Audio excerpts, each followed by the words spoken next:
Government is not the solution to our problem. Government is the problem. Do you want the whole truth? I don't think you're ready. Governments don't control things.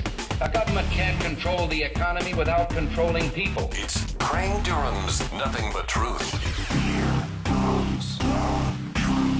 Well, good evening, good afternoon, wherever you are. We're glad you're here, right here on the AFR Talk Network. My name's Crane Durham. This is Crane Durham's Nothing But Truth. Don't you need a little dose of it if you watch the Sunday shows? Big show today. Bottom of the hour, we'll be talking with Hans von Spakovsky, a decision coming out of South Carolina regarding voter ID. Talk to him about that, as well as coordination between the White House and Media Matters. Also, the use of the Justice Department to influence polls. At least that's the charge, or what people are sniffing out, and evidence is there. So we'll ask Hans about all of that. The story of the weekend, of course, was Benghazi, and what did the Obama administration know, and when did they know it, after running with the story that it was spontaneous and attributed it to the release of a 15-minute video on Muhammad. Even Thursday night, at quite possibly the toughest question-answer session the president has had over the last 6 months on Univision, pardon. Yes, well, the president was asked about this terrorist attack and if he knew if it was a terrorist attack and was it Iran or Al-Qaeda behind it. Here is President Obama this past Thursday. Roll it. We're still doing an investigation, and there are going to be different circumstances in different countries. And so I don't want to speak to something until we have all the information.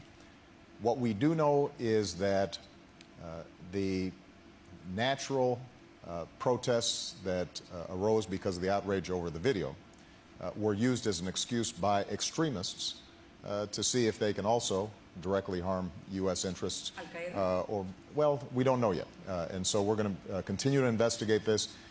We've insisted on and have received so far full cooperation from countries like Egypt and Libya and Tunisia in not only protecting our diplomatic posts, but also to make sure that we discover who, in fact, is trying to take advantage of this.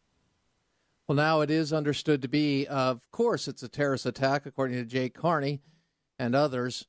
We will ask James S. Robbins, foreign policy editor of the editorial page for the Washington Times, also the author of This Time We Win, about what exactly happened. Because if you recall, last Monday, James S. Robbins was on this very program talking about the intelligence that the administration had access to.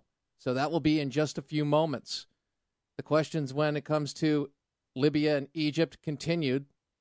And interestingly enough, Steve Croft on 60 Minutes in an interview that was released last night and played last night on 60 Minutes, happened to address Libya and Egypt.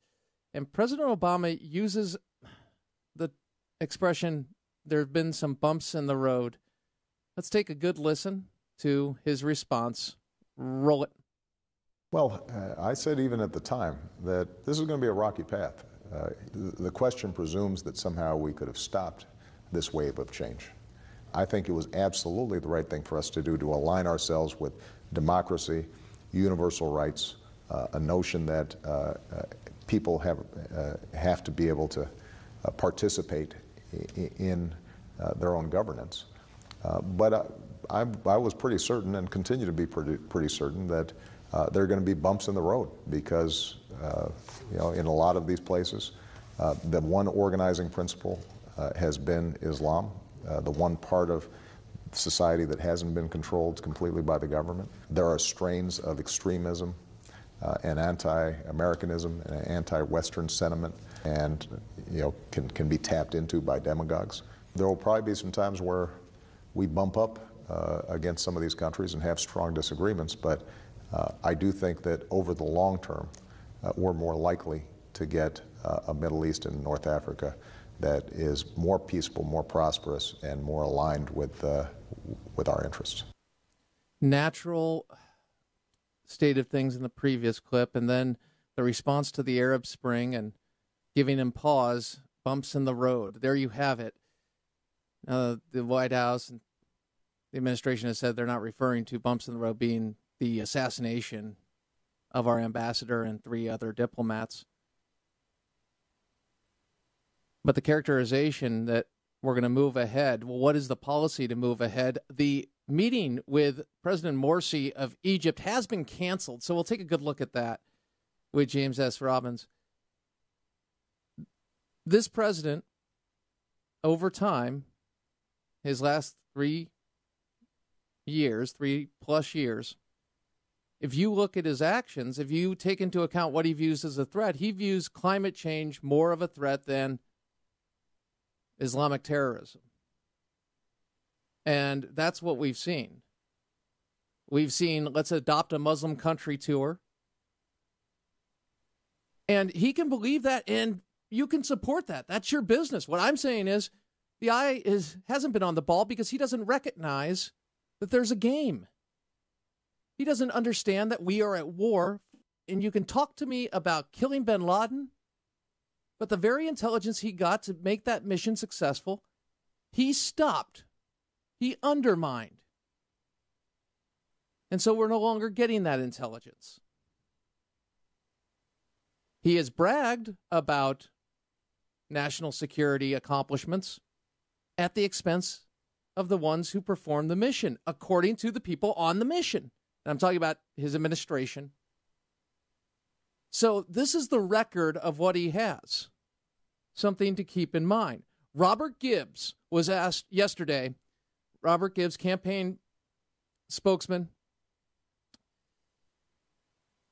was asked about how Ambassador Susan Rice went forward last weekend with spontaneous attacks and kept up with that line.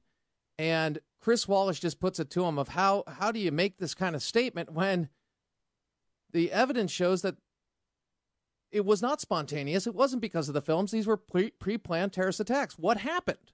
Roll it. I would say this, as we have learned more and as this investigation continues, I anticipate we will continue to learn more facts about the awful assassination, murder of our great ambassador in Libya. You saw the White House say that this was a terror attack, and nobody wants to get to the bottom of this more than the President and the Secretary of State, so that we can protect our missions and our consulates throughout the world and remain engaged. But I specifically, last Sunday, asked Ambassador Rice about the President of Libya, who was then saying it was pre-planned. I specifically asked her about al-Qaeda, which said that it was revenge for the killing of a top al-Qaeda leader. Ms. Rice didn't say, we don't know, I'll get back to you. She said it was a spontaneous attack that was not pre-planned, that spun out of control. She had information at that time, and the information she gave the American people was wrong. Well, again, Chris, I think you look back at that answer, and she says the answer, she has the information, the answer, based on what she knew at that point. We've learned more, and we're going to continue to learn more. The most important thing is we get to the bottom of the intelligence and what happened and what may or may not have caused this incident. Why is the campaign having more information than seemingly members of Congress? Why are we talking about this as, well, what the information at the time, but we're dealing with a credibility issue. Now, members of the campaign, whether you agree or disagree with it, buffet, you can take it or leave it, we've proven without a shadow of a doubt that they will lie to our faces. And they will lie to reporters, as they did with the Bain ad about cancer with the woman and not having knowledge of it. They will lie right to your face. So this is a credibility issue. Be a credibility issue of a DR, but this is the president, and this is a terrorist attack. We're going to find out. We're going to get to the truth with Washington Times editorial page editor James S. Robbins. That's next, right here on Crane Durham's Nothing But Truth, AFR Talk.